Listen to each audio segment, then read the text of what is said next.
have any mic I can choose. Oh, brilliant. Fantastic.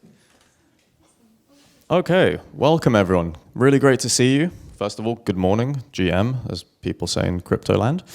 I'm Itamar. I've been following Michael Saylor since 2020. I posted "We are going to make it" over 3,000 times on Twitter, and I've missed crucial timings to sell NFTs, but some say I've got diamond hands, so I'm still holding. But anyway, for what I actually do. I'm the Senior SEO Director at Studio Hawk, which is an SEO agency. I'm the host of an SEO podcast called SEO Unplugged, and I've written a book called Keywords for SEO. That's just cut out, that says SEO, that last bit.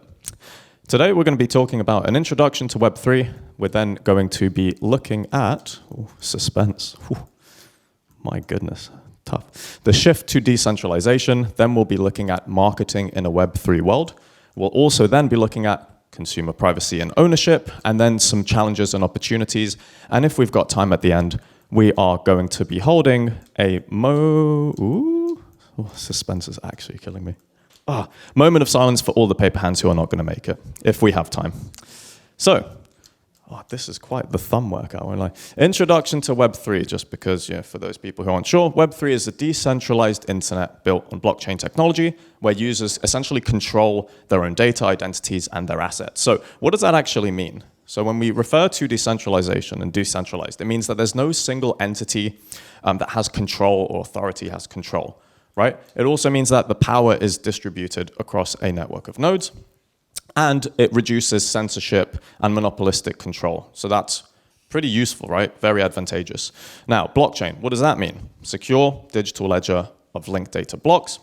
Blocks are then validated by a consensus of participants, and past records can't actually be changed without that consensus. So that's also very, very advantageous. Now, when we refer to control, we're essentially talking about complete ownership of data and assets. Users can control their data use, access, and the conditions of their data, and there's no reliance on banks or corporate custodians there. So the shift to decentralization in terms of what we're seeing is within marketing, there's been a shift, or there is a shift happening. So in Web 2, if you are a marketer and you wanted access to users, you would have to pay big tech, right? You'd have to pay the tech companies.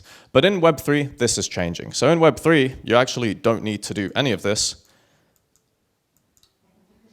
right? Because users can own their identity, and then they eliminate the reliance on these tech monopolies to acquire their customers, which is fantastic. So when we look into blockchain's role in marketing, there's transparency, which essentially means that the open ledger has, so any marketing transaction, such as your advertising spend, it's visible. People can see that, anyone can see that, it's out there to the public, so you reduce fraud and you increase trust. You've got ownership of assets, right? So digital assets like NFTs, they're owned by users and they provide unique marketing opportunities, right? So for example, loyalty tokens, limited edition digital goods. And then you have smart contracts, which are great because they enable automated and trustless agreements between brands and their customers. So you reduce the middlemen there and also save in terms of operating costs. But what does this all actually mean? So there's more transparency, trust, and controls for user and brands, but the challenges are essentially early adoption hurdles, lack of familiarity, and potential infrastructure limitations, although this is sort of changing over time. So let's talk a little bit about marketing in a Web3 world. Marketing is changing, and so are communities. So when we had in Web 2 the likes of Reddit, who pretty much dominated Web 2 communities, the future is DAO. All right, so DAO, decentralized autonomous organizations, are essentially governed by smart contracts on a blockchain. They're driven by collective decision makers, and tokens is a great example of that. And the transparent structures essentially eliminate hierarchies there. So how do you actually use DAOs in marketing? Plenty of different ways that you could use DAOs. So you can have interactive events such as AMAs, webinars, have community voting. You can also then distribute tokens for engagement and referrals was mentioned a lot throughout the conference as being a really great tool for marketers and brands. And also you can work with other influencers and other DAOs and cross-promote if that makes sense for your business and your brand. So an example could be a clothing brand. You can launch a DAO where the token holders, they can vote on new designs or campaign strategies for that brand, which is great. Co-creation, very important. Let's talk a bit about NFTs. Hands up if you have an NFT here. Nice. Cool. I did as well. So NFTs, pretty much they're unique digital assets that exist on the blockchain. They can't be replicated, so they are all unique. They have unique metadata, so they're all one of one, essentially. Right? This is some example of some NFTs. If you've got some of these, that's pretty cool. Chat to me afterwards. Brands can also create unique NFTs for limited edition promotions, exclusive access, or loyalty programs. And then users can utilize these NFTs, trade them, sell them, collect them, and then that also brings in engagement. It keeps your community engaged. This is an example from Adidas, and if you go to adidas.co.uk/metaverse, you can see that they're trying to incorporate this as part of their brand. They're trying to move towards this shift within Web3. But the funny thing is, I think if you click explore more, that goes to a 404, so shit.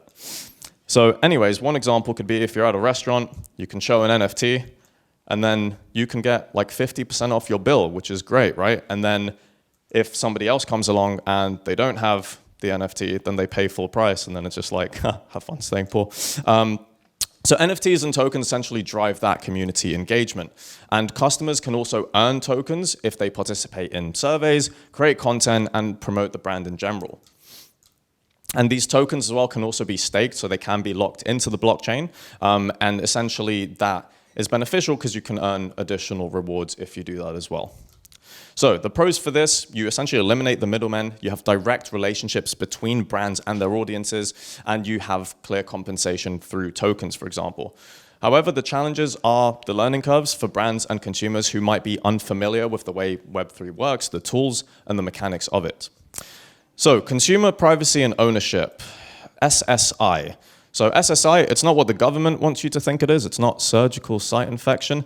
It actually stands for self-sovereign identity.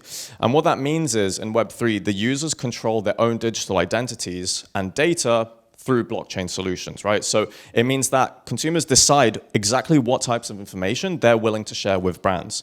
Right? It's fantastic for users, but for marketers, it's a bit of a challenge because in Web 2, collecting this data was a lot more effective.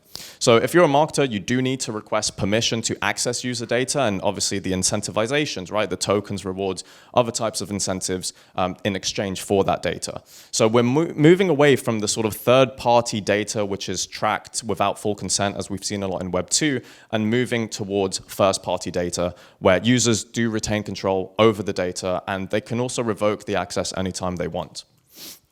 So the pros of this, it's more ethical, privacy-focused marketing, which is great, and there's also stronger trust then between brands and their users. However, there are potentially fewer insights if you're a marketer, less access to data, and you do need to work harder to get that data and earn that trust with your users. So the main sort of challenges and opportunities here that we're going to be seeing is, well, the challenges are user adoption, so you need to educate not just users, but also brands in terms of how to make use of the technology. Regulatory concerns as well, because governments can be a pain in the arse sometimes, or a lot of the times, and regulators as well. And also technical barriers, so this is improving over time, but generally speaking, scalability is expensive and can be quite slow as well. But the opportunities, add fraud reduction. Everybody wants less fraud, unless you're a psycho. Stronger D2C relationships as well, with less intermediaries.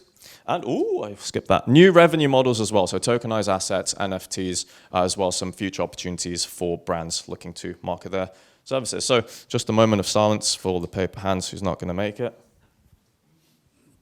All right, that's enough. The main takeaways. Web3, we're putting the power back in the hands of consumers. Marketing is becoming way more community-driven, so your Discords, your Telegrams, any types of channel where your audience lie, and that's traditional marketing. Just be where your audience are, figure out what communities they are active in, and be a part of those communities. And also, NFTs and tokens, it's a way to create new engagement with your audiences, new ways to engage, and build trust and build loyalty with your customers. Thank you, and, well, it's still the afternoon, but if you've got any questions, feel free, I'll stick around a bit after. Thank you for your time.